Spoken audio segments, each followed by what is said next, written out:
diberikan kepada binatang, ia tidak diberikan kepada binatang, tetapi perumpamaan babi dan kera ini diberikan kepada manusia. Sama juga saya umpamakan ini kepada manusia.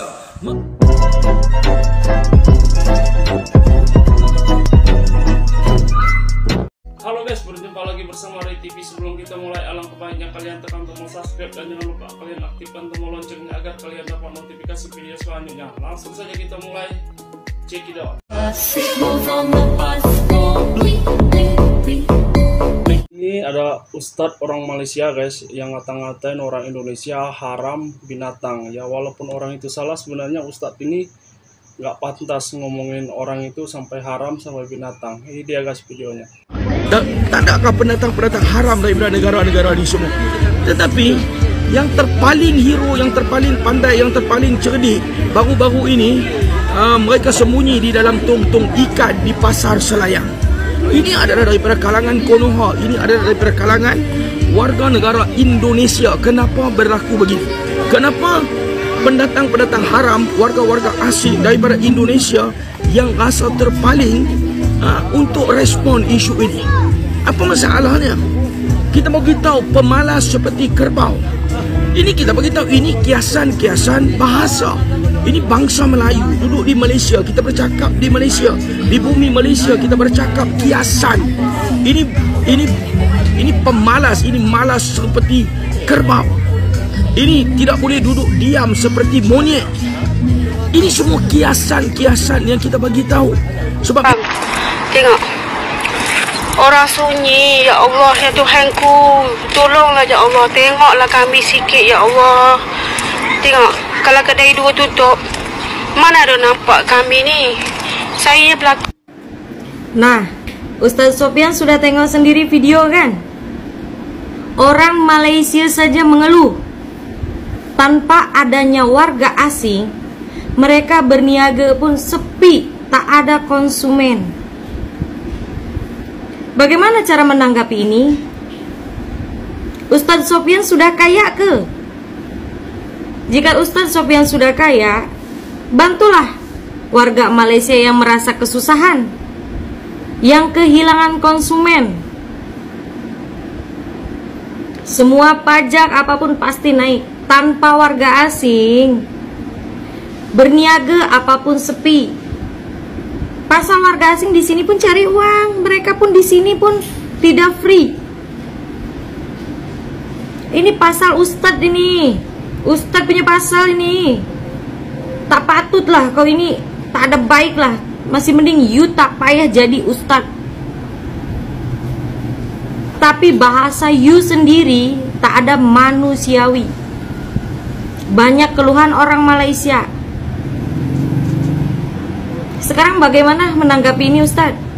Saya mau tahu. Bagilah mereka uang. You kan berasa banyak paling kaya, rating mau naik sendiri, tapi tidak memperdulikan di lingkungan sekitar. Sebab saya tidak berminat. Saya tidak berminat untuk bercakap dengan pendatang haram, dengan anak-anak pendatang haram. Saya tidak berminat untuk bercakap. Sebab mereka ini bagi saya adalah binatang-binatang yang teruk lagi daripada binatang ternakan.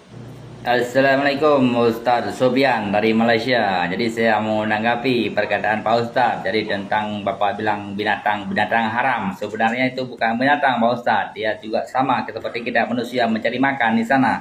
Jadi tanpa mereka pun mungkin negara Bapak Ustaz Sopyan pun tidak akan berkembang seindah sekarang. Jadi harus Bapak Ustaz teralat perkataannya tentang binatang. Jadi walaupun marah-marahnya seorang ustadz tidak bisa mengeluarkan kata-kata kotor seperti kata binatang, itu nggak bisa Pak Ustadz. Jadi gitu saran dari saya Pak Ustadz.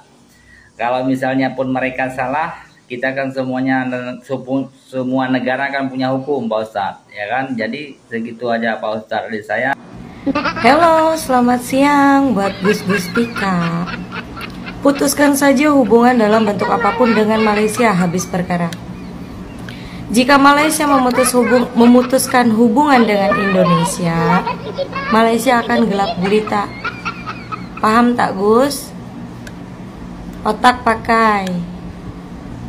pakai otak. Mereka tidak mempertikai kepada Bapak Bung Hamka mengatakan kalau hidup sekadar hidup, babi di hutan juga hidup. Kalau bekerja sekadar bekerja, kera juga bekerja.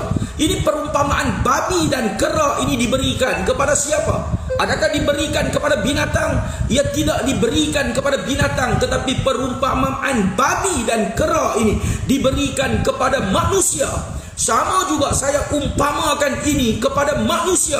Manusia yang berkelakuan lebih hina dan teruk lagi daripada binatang ternakan.